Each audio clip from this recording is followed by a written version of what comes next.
Welcome back. Well, the doctor is on call. Dr. Ryan Stanton here. Happy New Year to you, sir. Well, thank you. Appreciate it. So we're in the spirit of turning over a new year here. We're talking about medical resolutions.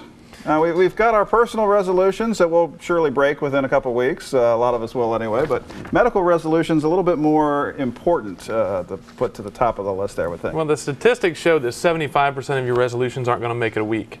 A week? So I've got 5 here today, so we've got a chance that 1.25 are going to make it through to the second week. Wow. And hopefully we can get a little bit more time after that. So we've got 5, and let's just start off from the top. Okay. Tell me what to do. That means advanced directives. Nobody knows, unlike 2010, we don't know when our end is going to come. Right. And so it's very important that if you're going to be, if you have a medical condition or you have specific desires in terms of CPR, medications, life-prolonging measures, we need to know that. That needs to be written down and that needs to come with you. It's very difficult when somebody comes to the hospital unable to communicate and we don't know what they want to do, and we really don't like it when we end up doing something that they didn't want to do because we didn't know what they wanted to do. So is this like a top of the year consult with your general family It really doesn't even have to be a practitioner. I mean, that's important if you have a medical condition, but it's really a conversation to be had with the family of what you want to do. Let your family know, so when you come to the hospital, we know what you want to do. Okay, let's march Number 2, on down the list. moving on down the list. Move more, eat less. That's easy. Everybody wants this one. More exercise, less eating. Very few of us anymore work 100 acres of land farming or doing any hard manual labor. We've got a horse farm out back, and maybe we'll try to. We all still eat like we do that. I mean, all of our portions here are ginormous. They're huge, and we don't work out a whole bunch. Right. You know, get to the gym, work out at the house. It doesn't take a lot. Eat less. Lose some weight. It'll help you in the long run. Okay. Why am I feeling guilty as we go through this? Well, that's one that we all try every year.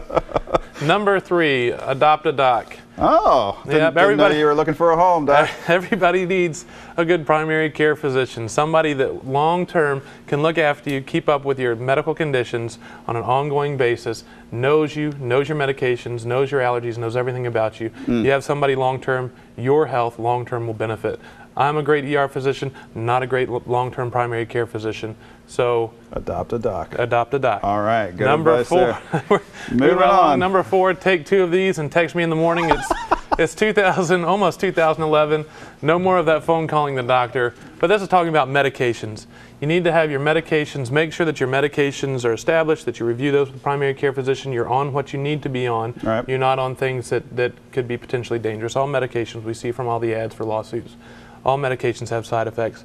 More specifically also, antibiotics. We use them too much. It's one reason we have resistant bacteria out there.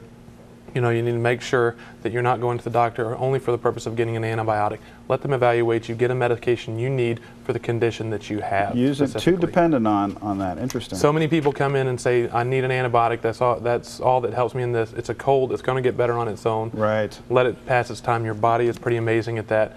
And we don't want any more of these really resistant bugs. Gotcha. That makes sense. And all finally, my Eagle Scout kind of spewing over here. Yes. Boy Scouts say, be prepared. When you come to the hospital, one of the most difficult things, especially in people that are really sick, is knowing what that person's history is. Knowing what medical conditions they have, what medications they are, what allergies they have. It can make a huge difference in your ER visit and your hospital stay if we know all of that stuff up front. Now, that's with modern medical records, we have access to a lot of that. But if you're really sick, I don't have time to go searching around a computer. I really need to get to business.